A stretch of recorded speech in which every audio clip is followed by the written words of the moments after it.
Hello everyone, and welcome to Lecture 3, which is on Logistic Regression. So this is Lecture 3 of our machine learning series here at IT Sligo.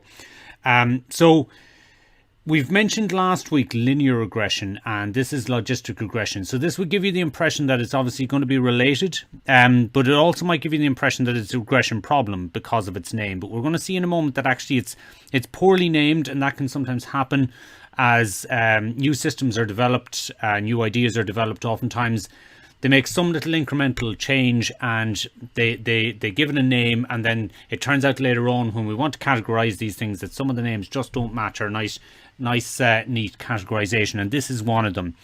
So logistic regression, as I say, is badly named, but we'll come back to it in a moment.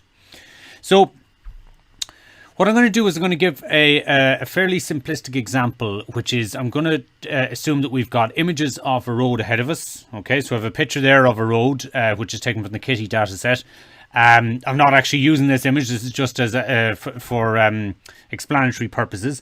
And what I want to do is I want to see if I can figure out what pixels belong to the road. If I can figure that out purely by just looking at their pixel brightness. Okay, so let's assume we have an image of the road in front of an autonomous vehicle, and we want to determine which pixels represent road and which pixels represent everything else. So I'm not going to bother trying to classify everything else at the moment. I'm just going to say it's either road pixels or non-road pixels. So to keep it simple, for the moment we will assume only a single input feature, which is pixel brightness value. Okay. Let's think about the usual questions that we would ask. So is this a supervised learning problem or an unsupervised learning problem? So what do you think there on that, guys? Do you think it's a supervised or unsupervised? I don't know if we've many in tonight yet, but we've a few have arrived.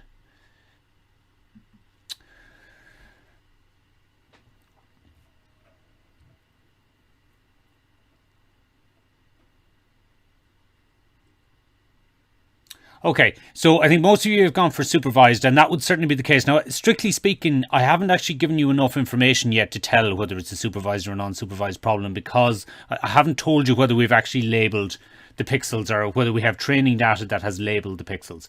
But really, to solve this problem, we kind of would need to do that. Otherwise, we'd have to find some way of just figuring out that pixels happen to be part of a road without actually knowing them from the training set. So this would certainly have to be a supervised problem.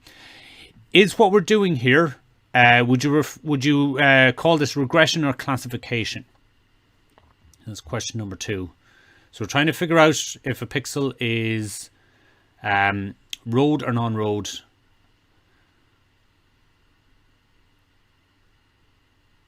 Okay, so most of you have gone for classification. Again, that's correct. Of course, the name of this, the name of the module, or the name of this this particular lecture, as I've said down here, has regression written in it, so you might assume it's a regression problem, but actually it's a classification problem. So the next questions we would have to ask is, well, where would we get our data? So we would have to find some data set that already had labelled on a per pixel manner what were road pixels and what were not. That's quite a task if you were to set about doing it yourself. You'd have to be able to go and look at many images, put bounding boxes around them, and then be able to say that whatever's in that bounding box constitutes a road pixel. Others have done that to some extent, and therefore that would probably be the best way to go about that rather than trying to do that yourself. And then the next question we would ask is, what sort of model will we use so that if I give it a new pixel value, a new pixel brightness value, that it will tell me whether it's going to be a road pixel or not. Okay, so this is the way we would normally operate. So a reminder of what regression is. This is where we try to zone in on a continuous value or values rather than trying to predict a class or category. But clearly what we're doing here is we're trying to predict a class or category, so it doesn't seem to fit. So for example, if we're trying to predict the distance to a pedestrian from the ego vehicle, and the ego vehicle is just what we call the vehicle that the autonomous vehicle that we're trying to navigate with, as opposed to any of the other vehicles that are on the road. So if you're trying to predict the distance to a pedestrian or something like that, that would be a regression problem. But if you're trying to predict that was a pedestrian and not a road sign or something like that, then that would be a classification problem. Okay, so clearly there's a confusing name that we've got going on here because this is called logistic regression. So let's get something out of the way first. Logistic regression is a confusing name because we are not trying to predict a continuous value. We do, however, predict a continuous value, but what happens is we then threshold it and we take a discrete or non-continuous value out of it. So in other words, when we threshold it, we either say it's one side or the other side of the threshold, and once that happens, it's then falls into one class or the other. So you can see how logistic regression does actually give you a continuous value out to some extent, but then we threshold it and decide whether it's going to be high or low, 1 or 0, or one of these classes. Okay, so you can see where the somewhat confusion in the name comes from, because we do actually, as part of it, calculate a continuous value. So logistic regression is actually a classification algorithm, so don't be too confused by the name. Try not to be. So classification problems are where we would try and determine whether something is part of a class or not. We also have multi-class problems where we might say it's class 1, class 2, class 3, and so on. But for the moment, we're going to look at a binary classification problem. So binary obviously has two options, 1 or 0. And what we're basically going to assume is that the negative class is 0 and the positive class is 1. What exactly you set to be the positive and negative class, that's not defined. You can decide that sort of thing yourself. But once you do, you need to kind of stick to it. So the one is the positive class and the other is the negative class. And by positive, we don't mean positive number and negative number. We simply mean that it is part of that class or it's not part of that class. So what that basically means, we use the mathematical notation. We say that our label here, our label y, is an element or in the set of 0 or 1. Okay, it's either one of those values.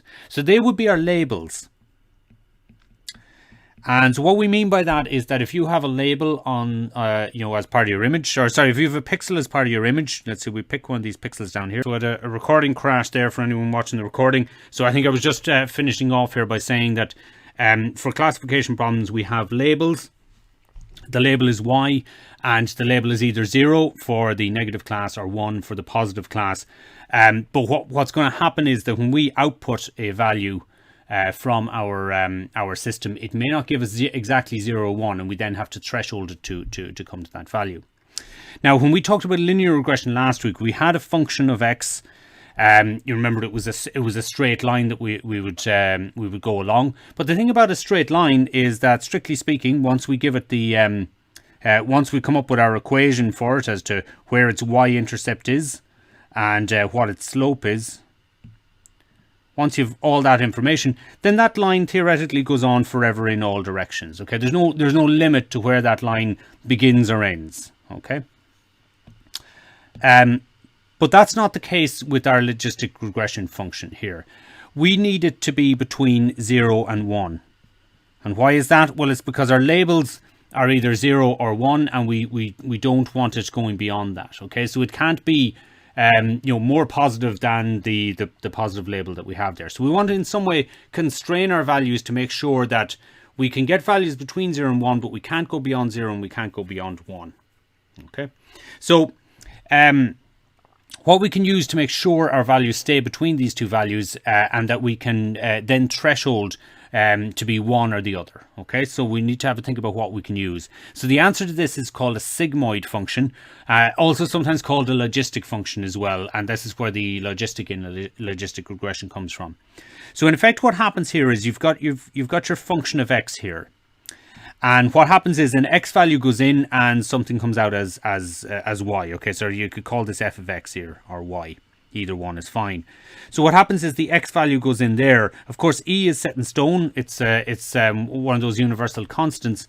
And if you put your values in there of x, different values of x, let's say minus 6 will give you a 0.0, but minus 4 will give you a number slightly bigger than that. Minus 2, if we go up there, will give you a number of about 0.1. If we put in a value of 0, that comes out at 0.5. And as you can see, positive numbers then go above 0.5, but they won't go beyond the value 1.0. So they're constrained within that. And you can try that. You can maybe even give that a go in something like Microsoft Excel or whatever other system that you have for doing those, for doing spreadsheets. And you can try just putting in a set of values there. Or if you want to do it in Python or something like that, that's fine as well. Just to prove to yourself that you get this type of function here. Sorry. Okay. So How is the sigmoid used? So there's a lot of scope for confusion here, so it's important maybe to try and get it straight in our heads first off. So firstly, we use a model function f of x to model our problem and then put that through the sigmoid function. So this is going to get a little confusing because we'll later on just say give the function f of x, and we might say w to say that it's parameterized by some parameters w. But what exactly does this mean? Now, previously, this was just something like, w1 of x plus w0 or something like that. So two weights that we would use there for doing something like a straight line. However, what we're saying here is that you would have to do this w1 of x, sorry,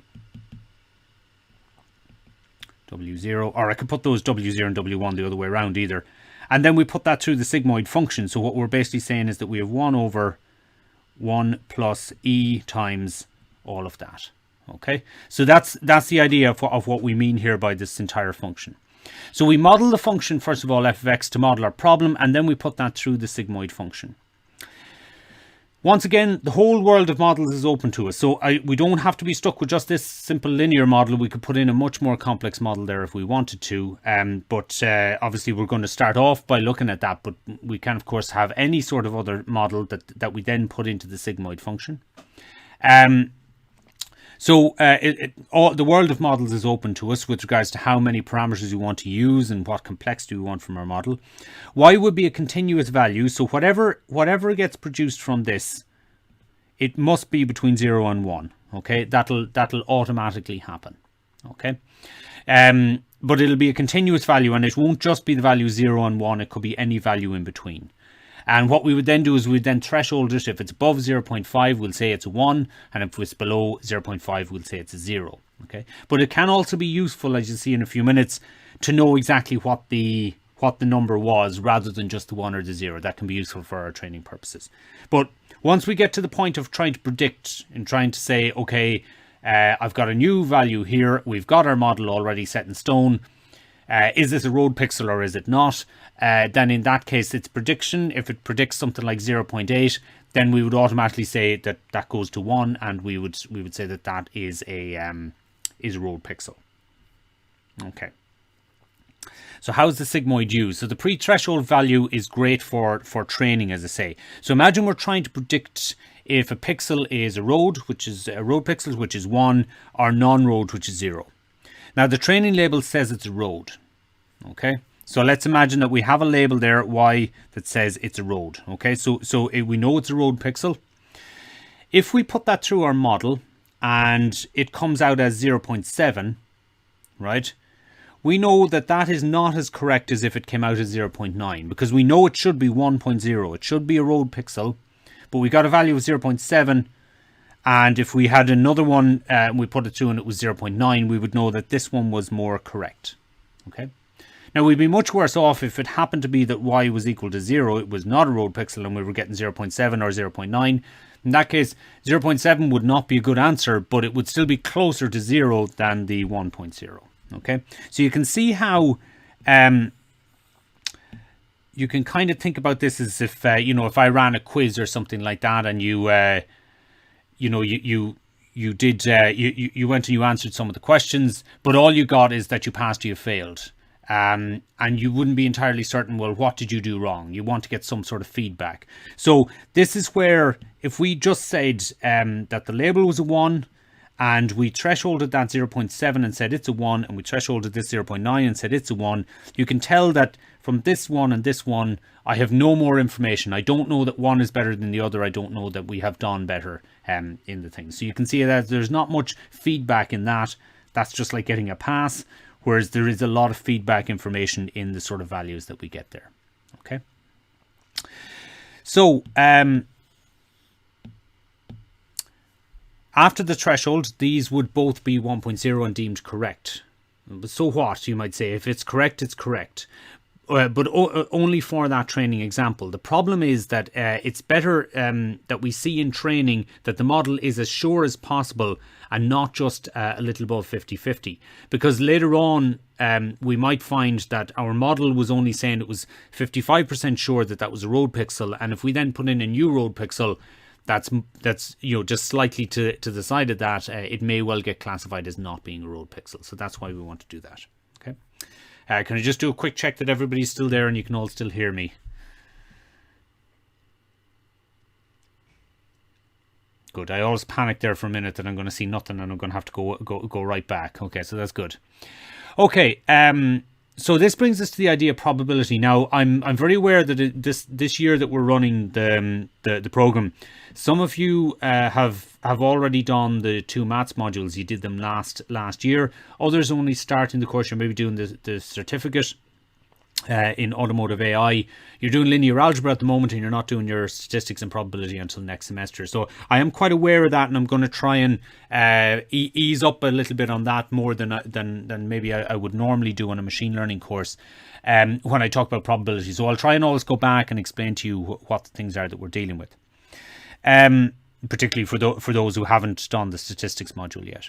So we could use, rather than sigmoid, we could use something like a tan h function. Okay. Now the tan h function, the hyperbolic tangent, what it will do is it'll give us numbers between -1 and +1. Okay, so we could use that for our negative sample and this for our positive sample. But the reason that we use sigmoid rather than something like tan h, which actually tan h looks very, very similar to sigmoid, except for the fact that it just covers a larger range. The reason we do it is because numbers between 0 and 1 have a very important use when it comes to probability theory. And it's this. Something can't be more than 100% certain, and when that's when we give it in terms of percentage. But when we give it in terms of just a floating point number, we say that the probability cannot be bigger than, okay, so it can't be bigger than +1, and it can't be smaller than 0. Okay, so you can see that having numbers that always come out between 0 and 1, or maybe just including 0 and 1, can be very useful when it comes to probabilities. Okay, because we want to give an indication of our confidence in the result that we're giving. Okay, so probabilities are always in the range, and so this is how we say in the range 0 to 1. And the total of all probabilities for an input must sum to 1 as well. That's another important thing that you're going to see over time. And what that has a very important meaning for us obviously here, because if we take our example where we have a binary classification problem, if a pixel comes from the image, it's either a road pixel or it's not. It can't be anything beyond that, okay? So clearly, if it's not a road pixel, let's say it's a pixel from a pedestrian, that falls into the not a road pixel part of the thing. So it covers everything. There's no other possibilities that can be had, and that must add up to 1. Now, what that means for us is that, let's say, for example, our model outputs a value of 0.7. Okay, now that's more than the 0.5, so we would normally threshold that up to 1 and say we predict that that's a road pixel.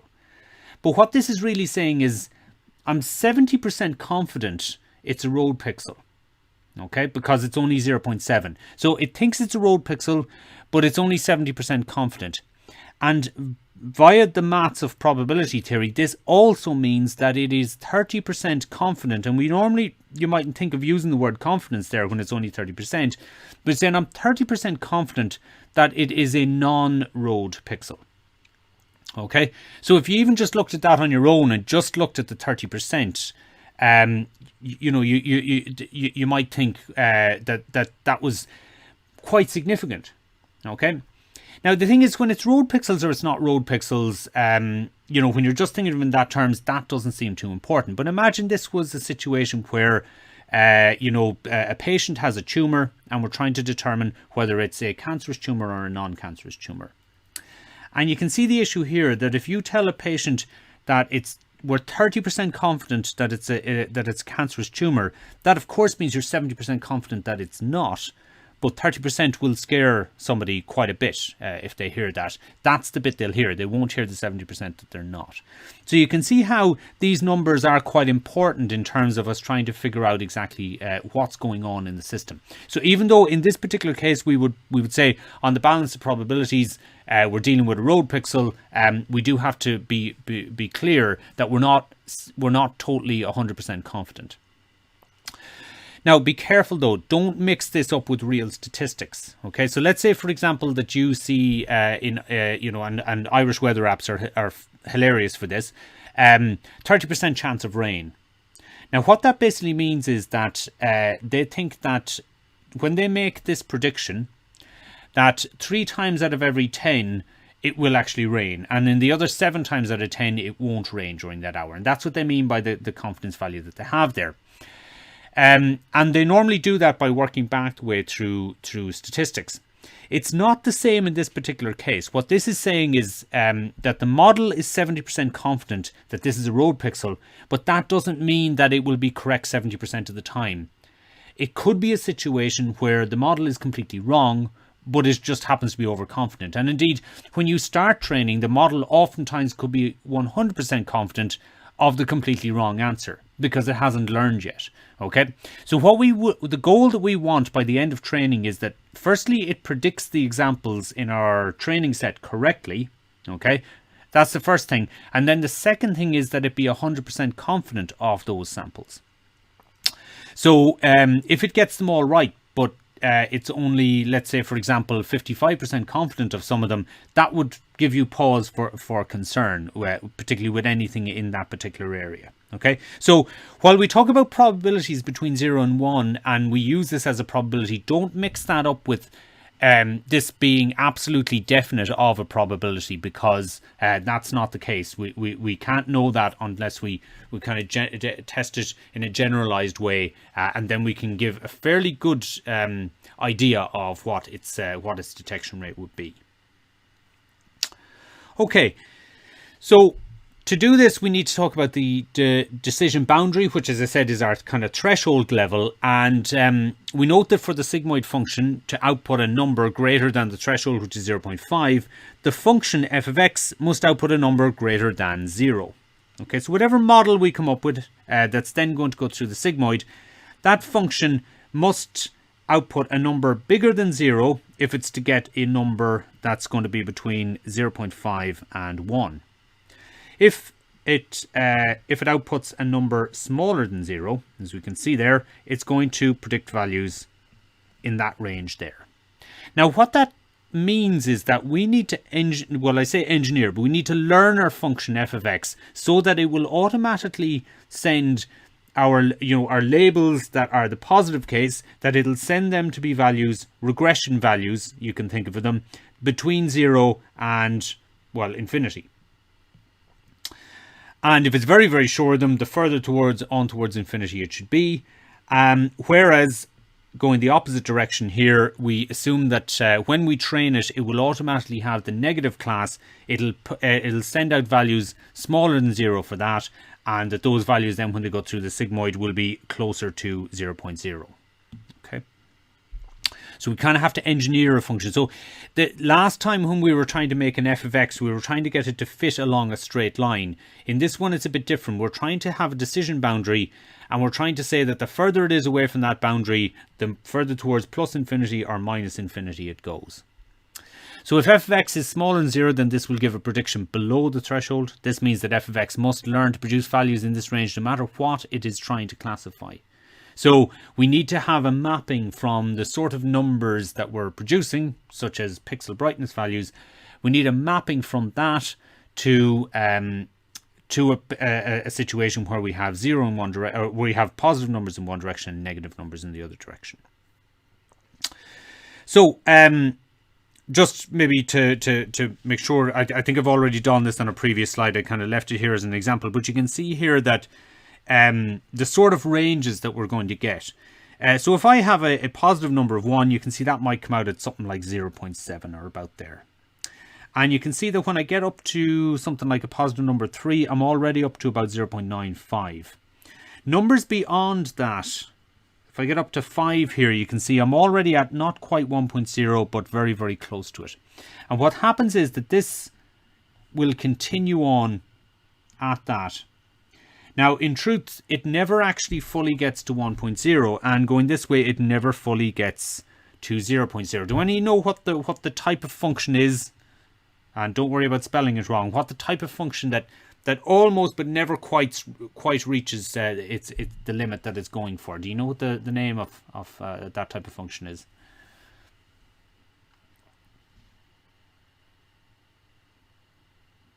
Nobody's giving it a go. Okay, so it's called an asymptote. Okay, so asymptotic. So it will always get slightly closer and closer to that range, but never actually get there. Okay, just since nobody answers you there, you might just let me know you're still there. Yeah, that's perfect. Okay, so you can see the issue here that once we get numbers beyond about 5 or 6 in the positive or negative direction, we're going to be very, very close to 1.0. Now, as I say, we never fully get there. However, it is important to remember that not fully getting there in continuous mathematical values is one thing. Getting there in terms of computer values is very much a different thing. And when it comes to floating point numbers, depending on the precision of the floating point numbers that you have, in other words, how many bytes you use, there will be a point at which it will round itself up to 1.0 and round itself down to 0.0. And actually, I don't know exactly the number that is because it depends on the platform and so on. You'd have to figure it out from that. But it's probably not much between about 5 and 10. Beyond that, if you put out a number there, what's likely to happen is that you're going to that those will all be treated the same. Now, the problem is, just like we mentioned before, if we have something coming out, let's say, at a value of 5 and something coming out at a value of 10, clearly it's more confident of this one than it is of this one. But if you're getting 1.0 for both of those, it's not able to tell between them. So that can be a bit of a problem in a lot of systems where we kind of saturate our value up here or saturate our value down here and we don't learn a lot from it. So really we're going to be learning from the values that are in this range that will actually tell us whether our system is improving or not. So here's an example of road pixels. Now what I've done here is I've made this up here, right? So what I've basically said is our input is going to be the brightness of our road pixels. Okay, so just brightness.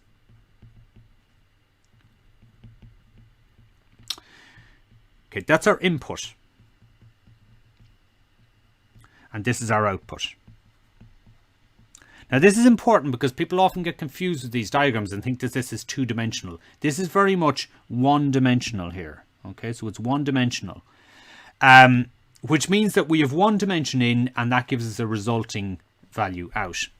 Now I've shown what the values are out. They're either coming out as 1.0 or 0.0 because these are labeled pixels. We know that they are road pixels or not. Of course, I've just made these ones up. And what I've basically said is, look, if the pixel is a dark pixel, it's likely to be a road pixel. And you can see that I'm saying that road pixels can extend anything from 0 up to about here at about maybe 165 or so. Okay. What I'm then saying is non-road pixels are mostly brighter. Of course, now that's not really true, and I'm just going to go back. The reason I just want to show it to you is you can see here we've lots in there that are probably much darker than the road and some that are going to be very similar to the road. So in actual fact, road pixels, and we'd have to include these very white ones, road pixels would be likely to include really a lot of middling values rather than necessarily all dark or all bright.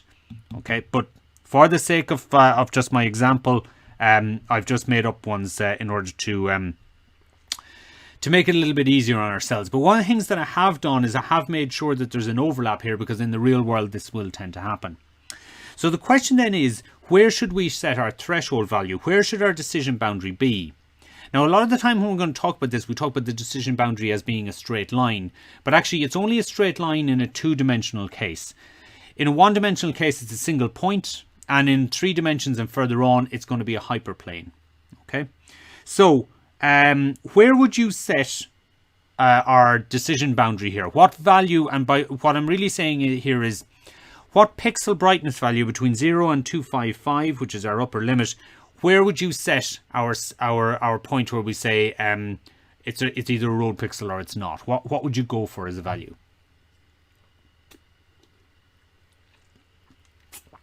There's no right answer to this, by the way, guys. Obviously, it just okay.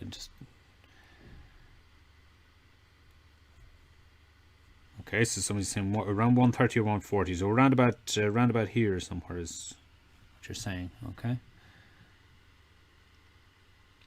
Okay, nobody else going for anything different, which means our LG is saying 100. Okay, now if we did that, we're going to lose all of these.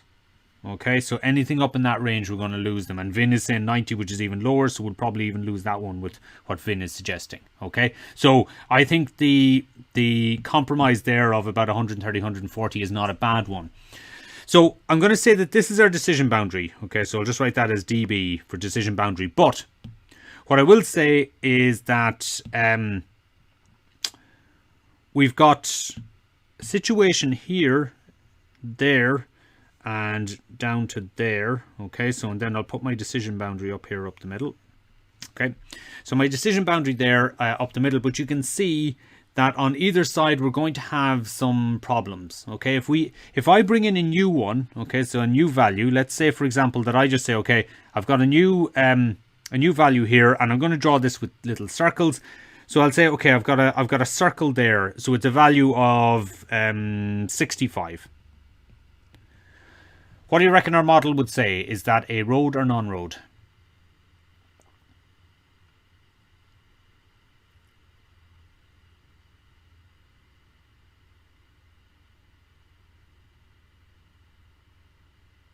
Okay, yeah, so it's a road because these are the road pixels down here, the 1.0. Okay, so these are road pixels, and clearly it's in that range. Okay, if I went for something up here at, let's say, 240, what would you go for that? What would you say for that one? New pixel that comes in. Yeah. Okay, so we'd be fairly confident, we'd be very confident, in fact, that that's a non-road pixel, given the information we have here in the model that we've developed. Okay, what about here? So, was maybe 120. What do you reckon there for that one?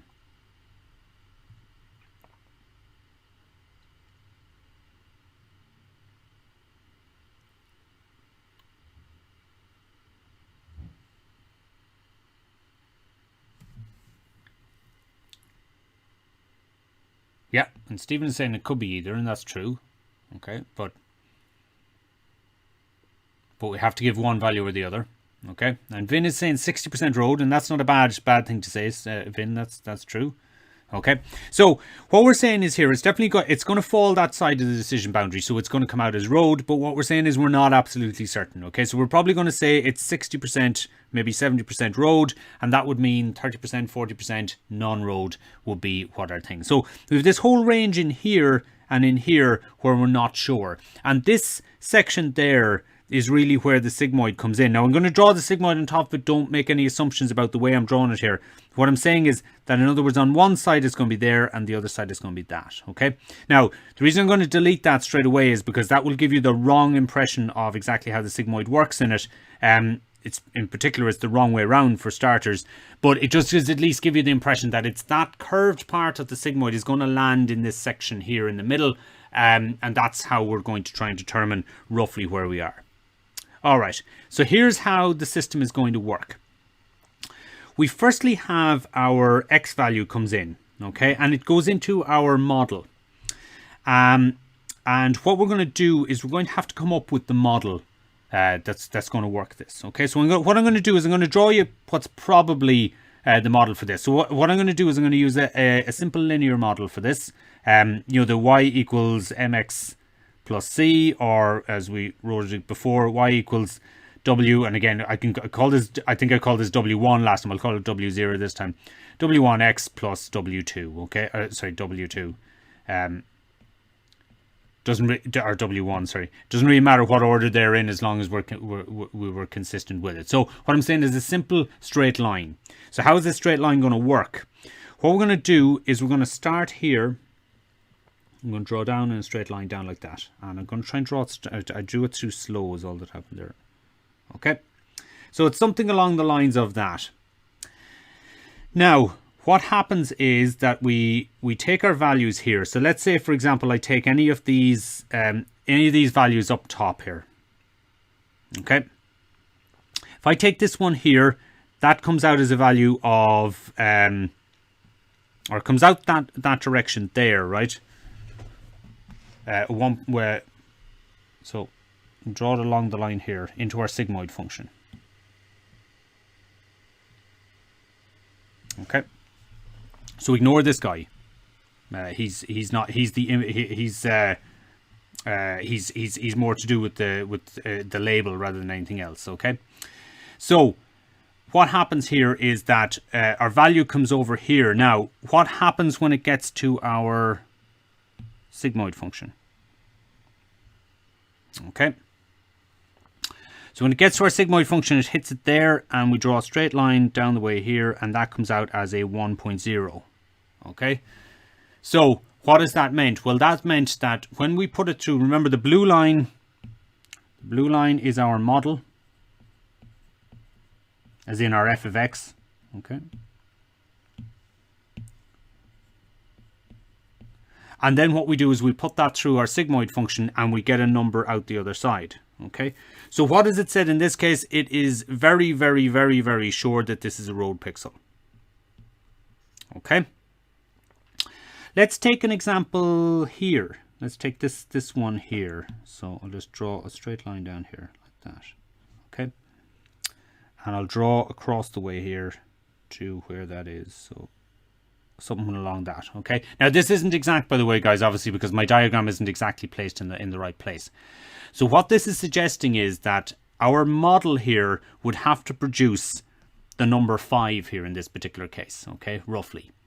And what it's saying there is that with a number 5, I'm still very, very, very, very, very, very sure, like 0.99 or something like that, 0.99, that it's a road pixel. Okay. And that's fine, because you can see here my first non-road pixel doesn't happen until a good bit later. Okay. So remember that what's happening here, what exactly is my input? My input is this value here. So you can think of it as going straight up or straight down here. All right, let's take an example like this one here. So I'll just draw a straight line.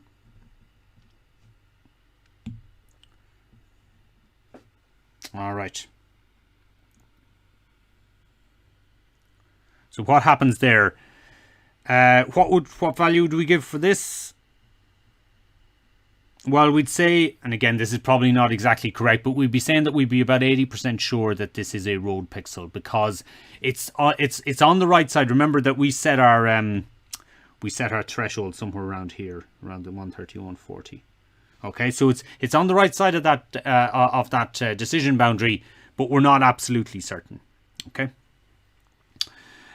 What would happen if we brought up the line from here? Let's bring up the orange line. So you can see here that what would happen is it would actually be reasonably confident that that is a road pixel, even though it's not. So you can see that we might be needing to heavily penalize that for that. Okay. Let's have a look at a further on one here, because this is the first of these cases.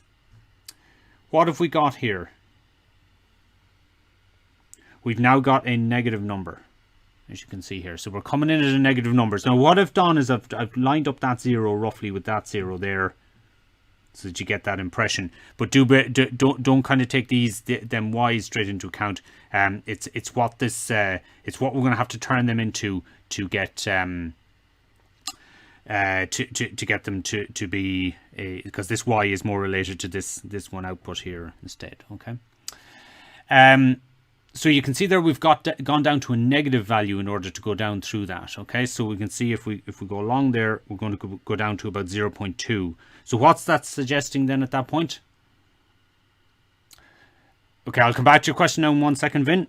So that's going to come out at 0.2, and you can see there that 0.2 is suggesting that it is 80% sure that it's not a road pixel and 20% sure that it is a road pixel. And you can see that that's going to continue all the way there. So Vin's question is an important one. How do we decide what the slope of that line is? We have to learn it, Vin.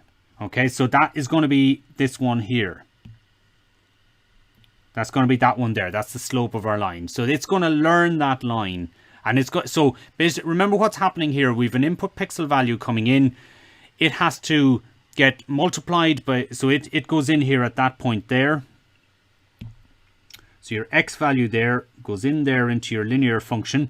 We learn what slope it should be, and we also learn what its y-intercept should be, and its y-intercept is up here at this point. Okay. So that's the way that we do that. Now it can be a little confusing, as I say, because we have a set of values here that give you some impression that they're important, whereas in actual fact what's happening is here that instead of those values along there, you need to think of these as being the values that it's actually hitting, the plus and minus numbers that it's hitting. Okay, that's where the little bit of confusion comes in, because it's not just a value on its own. Okay. So we're going to learn that model, and we're then going to put that through a sigmoid. So this is where I wanted to give you the impression that we've got our model first, which is f of x, and then that has to go through what we'll call the sigmoid function there, but you can think of that as the 1 over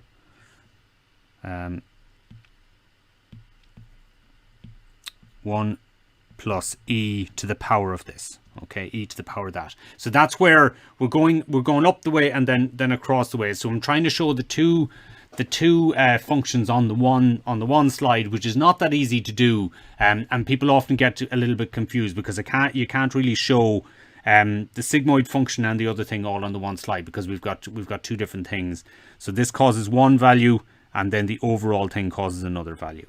Okay, so hopefully that's made a bit of sense. You can go back and have a look over that bit of that recording again if it hasn't fully sunk in. Okay. Now, let's imagine that we have a two-dimensional, so two features, and we want to have a decision boundary. What does that look like?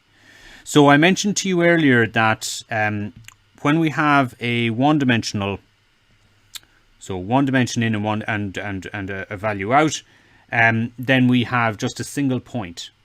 But in this case, we've got two dimensions coming in. So what I'm going to do is I'm going to call them x1 and x2, or actually maybe I'll call them x1, that x1 and this x0, just to stick to our convention. Now, what is our output value? Well, our output value, unfortunately, is coming out of the screen at us here. Okay, so it's not that easy for us to show. So instead what we're going to do is, like in this case here, these blue ones here, I could have just shown those as blue down on the bottom line here, and not bothered with an output axis here at all, and I could have shown them just as a one-dimensional thing. But instead, what we're going to do is we're going to do the similar thing here, but we're going to assume that the blue tells us that it's coming out of the screen, and orange tells us that it's staying down at the level of the screen. So let's put some, well, what I'm going to do to make it easy on myself, I'm going to assume that the blue ones are circles. Okay, and the orange ones are going to be X's.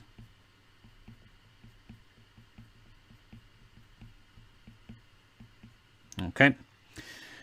We're going to have a decision boundary. Now remember, last time the decision boundary was a single point on the x-axis, but we've got two x-axes now effectively because we've got two features. So what we're really going to have to do is we're going to have a point on the x and a point on the x1 and the x0, and we're going to have to draw a straight line between them.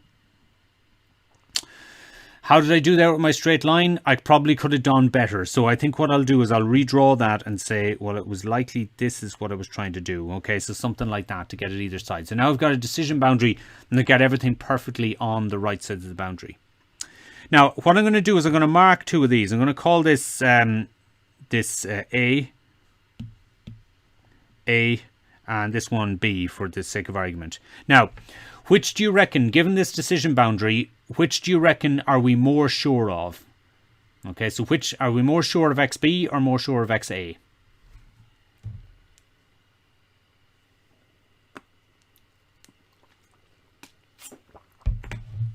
Yeah, you're all correct, because it's much further from the decision boundary, as you can see there.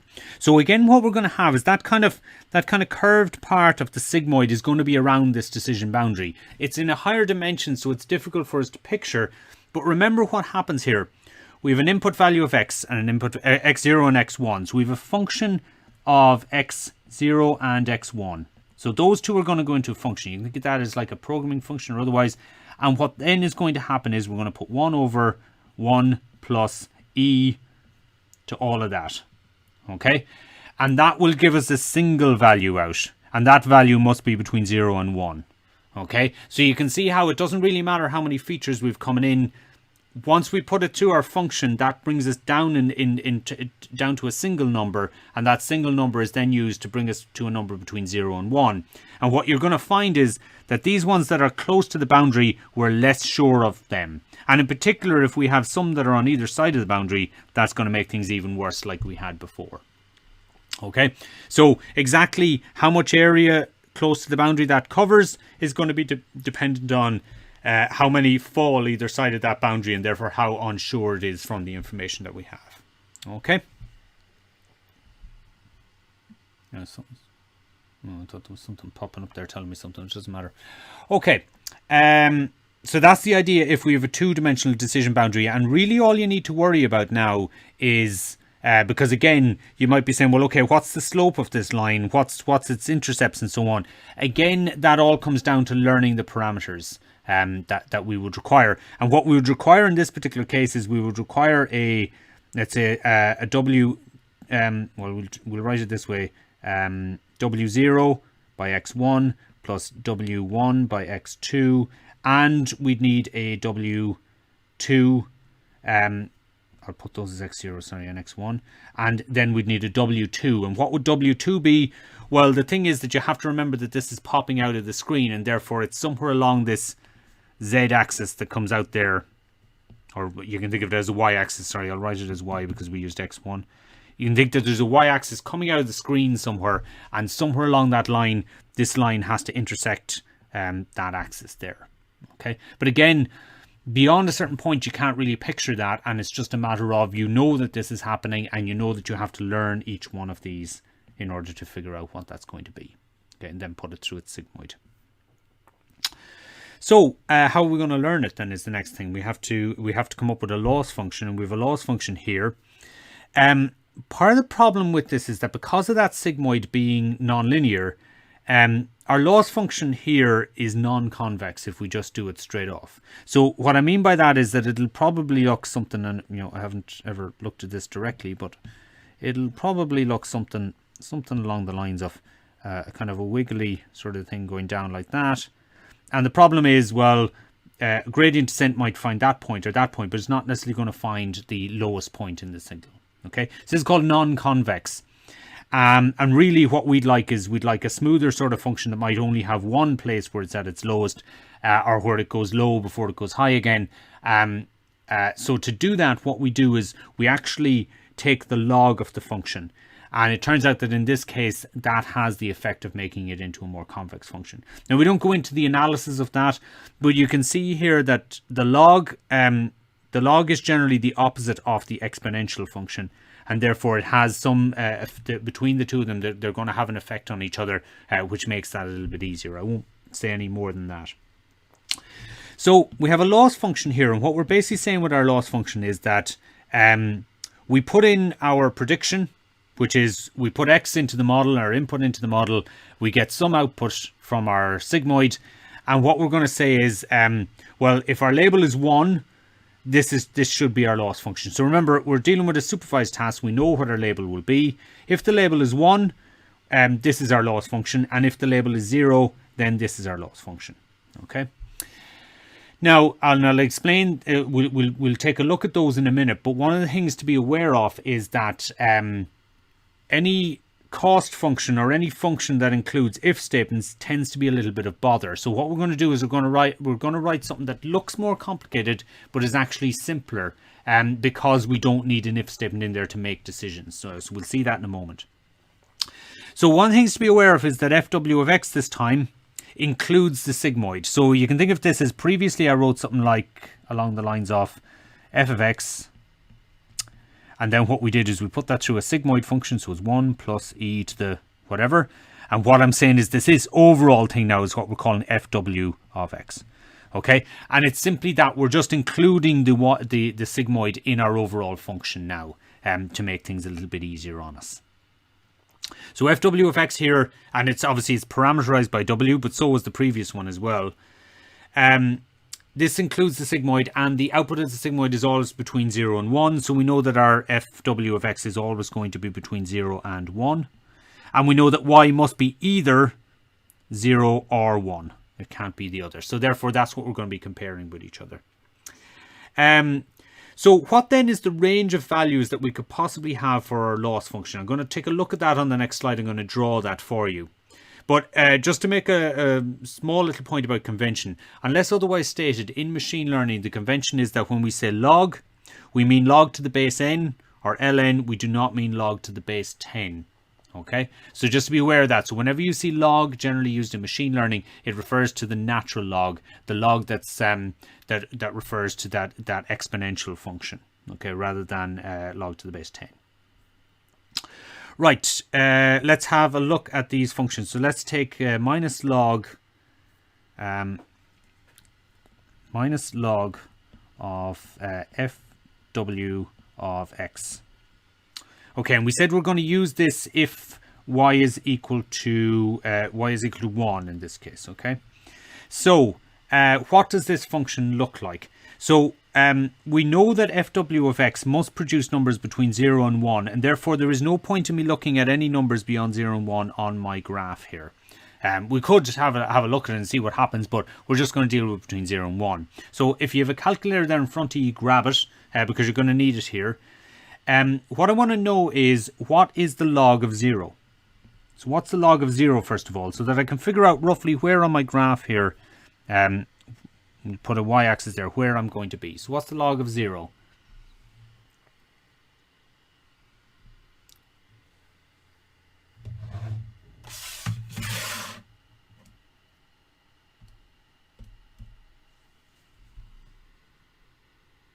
Stephen, I had to check that I wasn't going mad there. So when I seen the 1. Yeah. Yeah. So Maria says it doesn't exist, right? So the problem there, it doesn't exist. So I'm going to have trouble graphing it. So what's our way out of this problem here? How do we have an idea of roughly where it is? Okay, because it doesn't work. And the reason it doesn't work is that logs always deal with ratios. And if we have a ratio, we're trying to get a ratio in comparison to 0, we're going to run into bother. So let's have a think about it. Let's try and get the log of something very, very small, like 0.0000001, something like that. What's that value? Don't put in too many zeros or you'll run into problems again. But what do you get if you get the log of a very, very small number?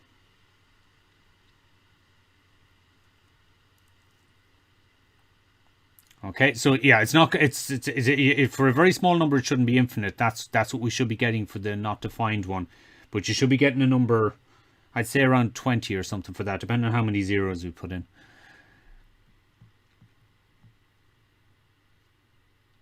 Okay, so Vin is coming up with minus 16. So I obviously put in one less zero than I did today when I was checking this myself, and it's a minus number, so it's minus 16 point something. But we've got a minus here.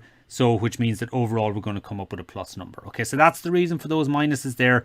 It's because of the fact that we're always going to be dealing with, when we're dealing with numbers between 0 and 1, the log function will always come out as a minus number. It will never come out as a positive. But that's because it's checking things in relation to numbers between 0.0 and 0.1, or sorry, 1.0. Okay, so it's in relation to that, which are always fractional numbers. Right, so it's somewhere up here is what we're basically saying. And so what this is basically saying is we're going to be coming down here quite rapidly. You can try something like 0.5 there and see what that comes out as. But more importantly, let's check what the log of 1 is. So what's the log of 1? And it is indeed, it's 0. Okay, so basically what we're going to have is we're going to have a function that comes down kind of like that there. Okay. If we take the opposite function, which is minus 1 minus, no, sorry, it's the log, I'm writing that wrong, minus log of 1 minus fw of x, and this is the case where y is equal to 0. Okay, So we see here that FW can be between 0 and 1. Let's have a look at what the case is when it's 0. We're going to have minus log to the 1 minus 0, which is of course just minus the log of 0, which we've already figured out, okay?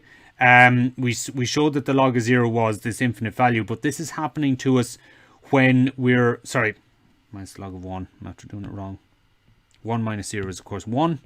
Okay, so we get the log of 1 in this particular case. And that refers to the situation where we're putting in a value of 0. Okay, so if x is 0, we get the log of 1. So that's going to, and I'll just draw this in terms of orange, that's going to literally put us down here at that point there. If, on the other hand, we put in a 1, we're going to have minus log 1 minus 1, which of course comes out to minus log of 0. And what that means is that when we have a 1 in there, we end up with this value up here. And so we get basically the opposite of that function coming down in that direction there. Okay. So this is the loss function. Now let's have a think about what this is showing us. This is saying that if your label is 1, okay, so 1 here, and we think that it's 0, we're going to be heavily penalized here. We're going to give it a really heavy penalty. On the other hand, if the label is 1 and we give it a value of 1, we're going to be penalized 0. Okay, same happens in the opposite direction. If our label is 0 and we think it's 1, we're going to be very heavily penalized here. You can see the value that's going to be over there. But if the label is 0 and we think it's a value of 0, again, we're going to be down here at this and we're going to give it a value of 0. Okay, so this is the situation whereby we say that a road pixel, a pixel that's definitely a road, and we say it's absolutely, I'm 100% confident it's a non-road, we're going to be very heavily penalized for that. So you can see how it penalizes for what it's going to do. Okay. Now, we saw that we had two different loss functions here. One for if the label was 1 and the other if the label was 0. You can see here that what we can do is we can actually make one loss function, which we've shown here. This is just one loss function, and that loss function will do for both. And the reason is that we're going to multiply it by the label. So let's start with the example that the label is equal to 1. What's this function going to turn out to be?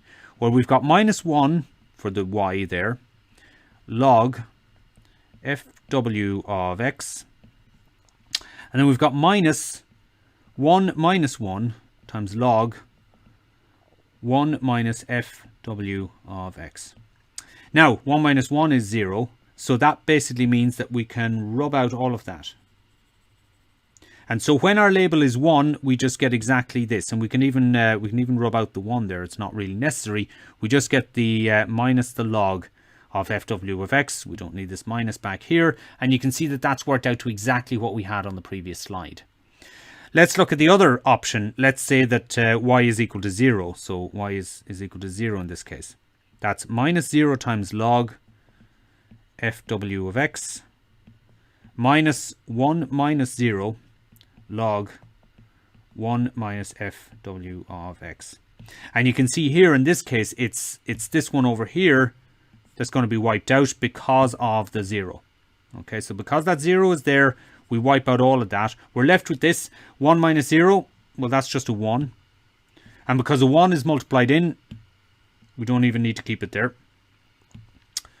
Move our minus over there, and you can see that I now have exactly what the loss function was for the case where y was equal to 0.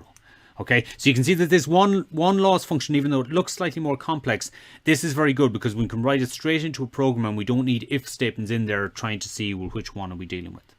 Okay, if we want to do this for logistic regression, obviously what we're going to do is we're going to have this overall function here.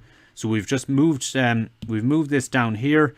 But what we're saying is that we're going to go through lots of samples of x, and those are going to have labels. So the label for sample I is going to be yi. Okay, so sample xi will have label yi, and you can see how we can put that into it, go through each of our samples and get the average.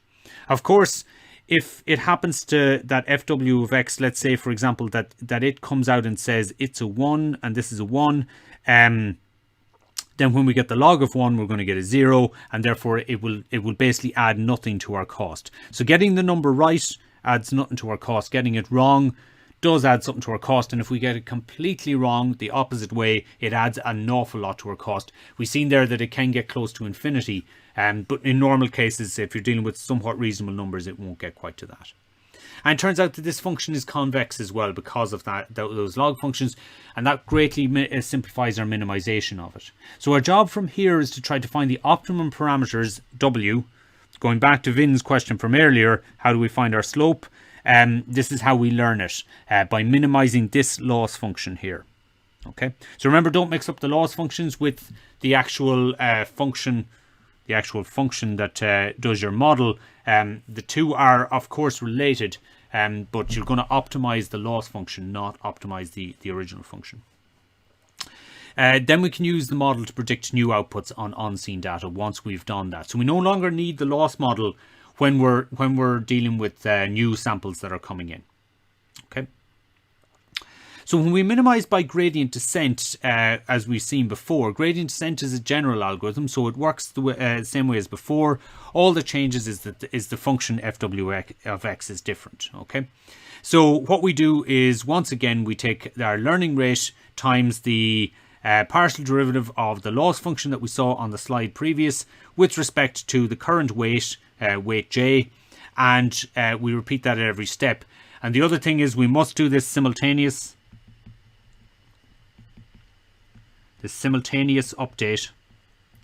So no matter how many weight values we have, so no matter what values j goes to, we must update them all before we then put in a new set of samples and calculate our loss again.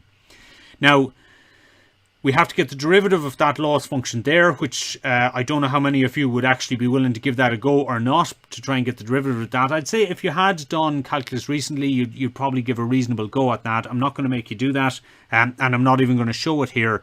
But in effect, it comes out as this here. Okay, so that's our derivative there.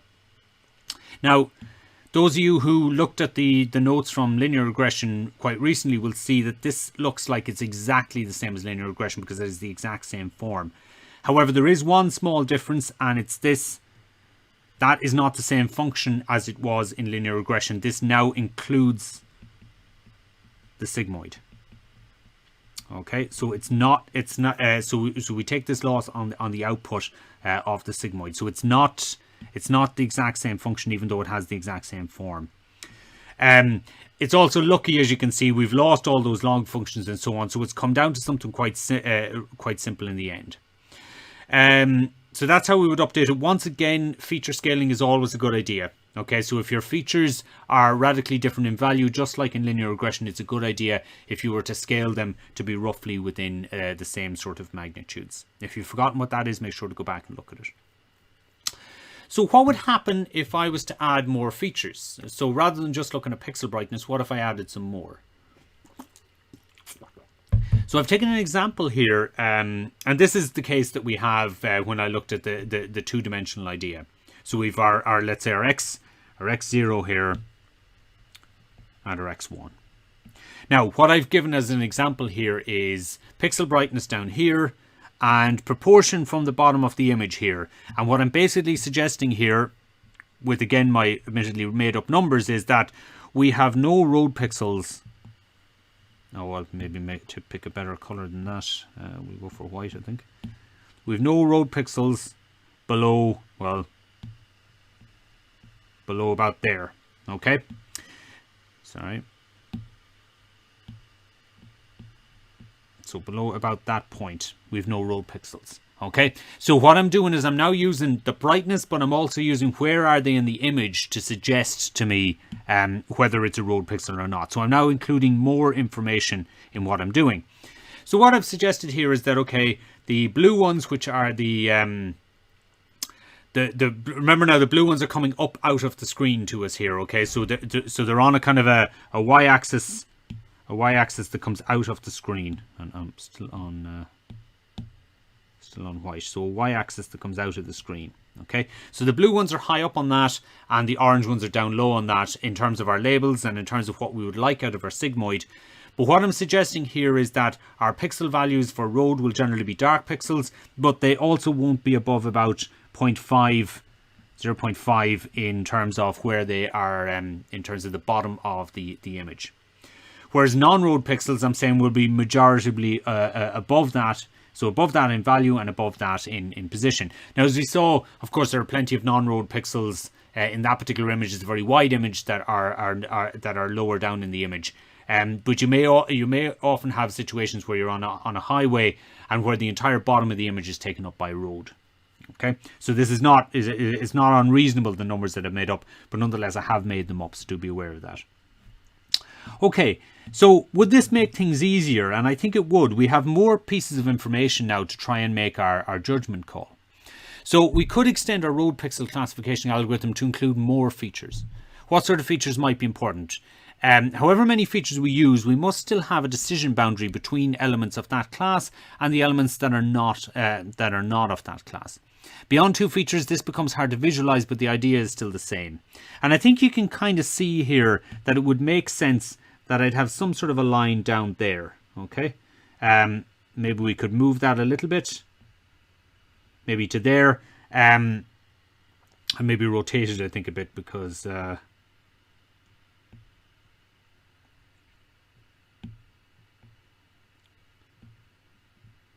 okay, so you might have something along the lines of that. So what we're basically saying that anything below that line is going to be, or anything, sorry, on this side of that line is going to be a road pixel, and anything on that side of the line is going to be non-road pixel, and anything in the region kind of around here is going to be in that curved part of our sigmoid where we're not 100% sure what it is, but we're going to give our best guess. Okay. So this is what we have here in effect, and we don't see our y-axis. But if we saw our labels, these are our labels. I've called this a Z label, and maybe a Y might be better. You can see here that our labels are definitely sure that they're a 1 or a 0. I think I've done them the wrong way around, mind you. I think I meant to put them the other way, so apologies for that. So that should be, the blue one should be high and the orange one should be low. Okay, so we need to maybe swap those around. And what we need to do is we need to make a function that when it sees these x0 and x1 values coming in, it knows to push the blue ones high and the orange ones low, so that our sigmoid function effectively pushes them in that way. And these ones in the middle, well, they're not going to get pushed fully to the top or fully to the bottom. They're going to be somewhere in the middle. So this is what we're trying to create. So that should be the other way around, given the example that I've given. Okay. What would happen if we wanted to have multiple classes? So let's say, for example, that I didn't want to just say that it was a road pixel or a non-road pixel. I also wanted to say that it was, a road or vehicle or pedestrian or foliage or footpath. And that's not unreasonable in what we would be trying to do. We might want to have any of those classes. Okay, so how would we handle that in this particular case? So now, rather than having a binary classifier, what we're looking at is a one versus all classifier. i.e. an object cannot be more than one class. So the situation is that if it's a road pixel, it's definitely not a vehicle pixel, it's definitely not a pedestrian pixel. Now you can see where we wouldn't have this situation occur.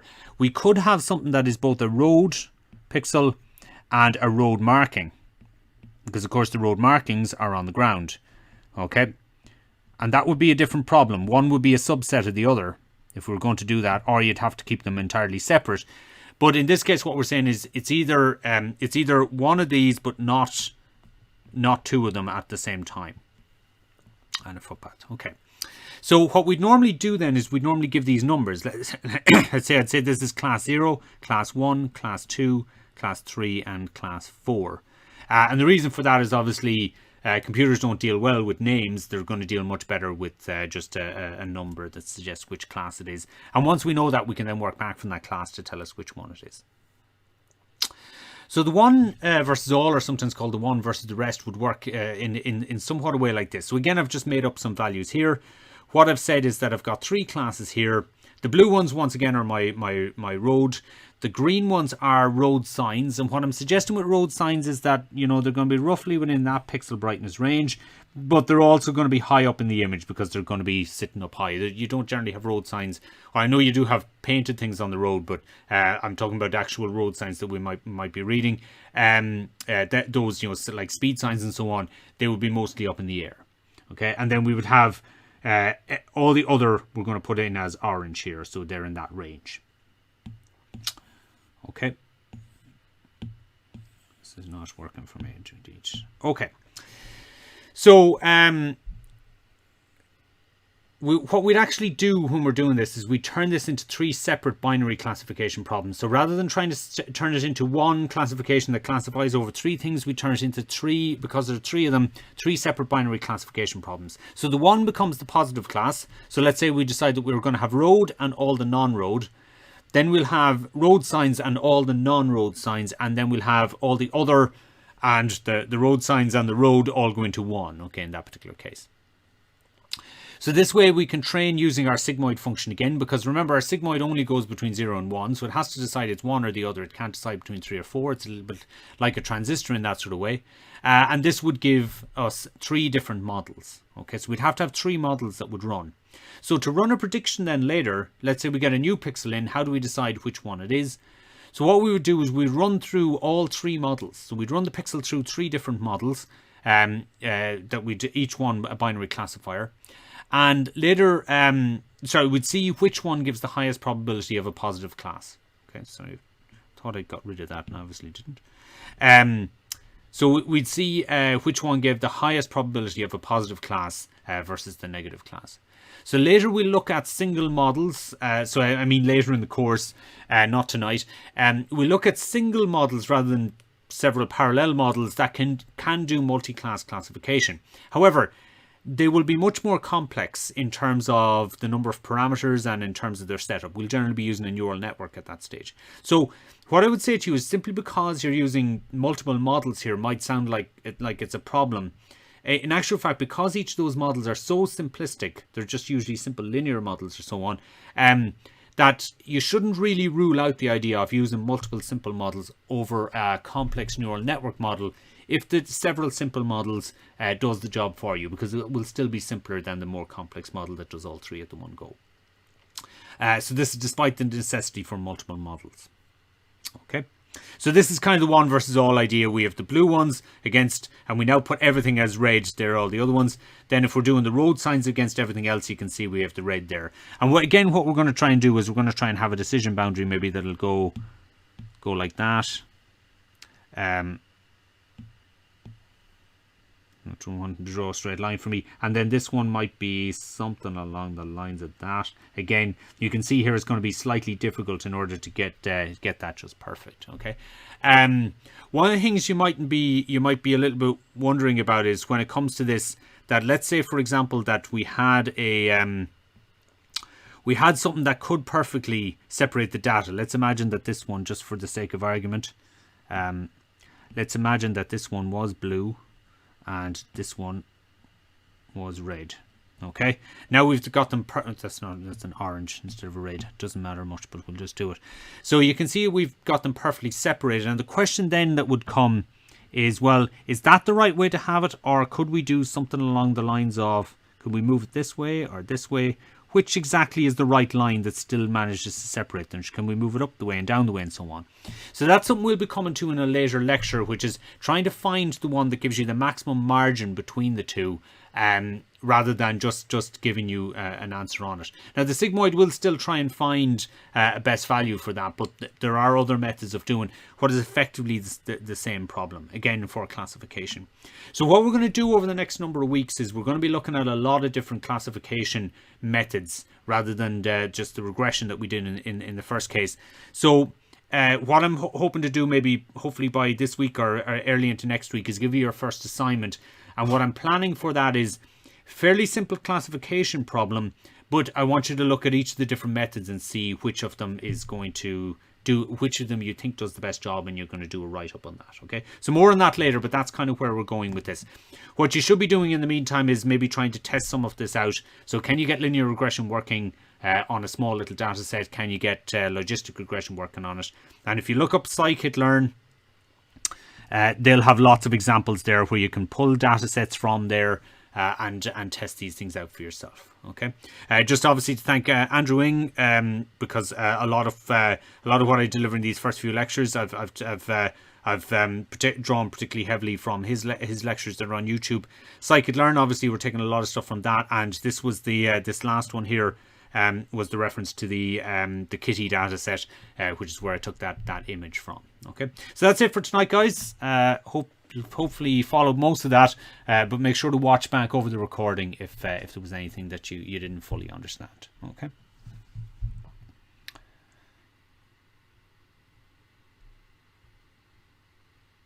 Okay, so good night, guys.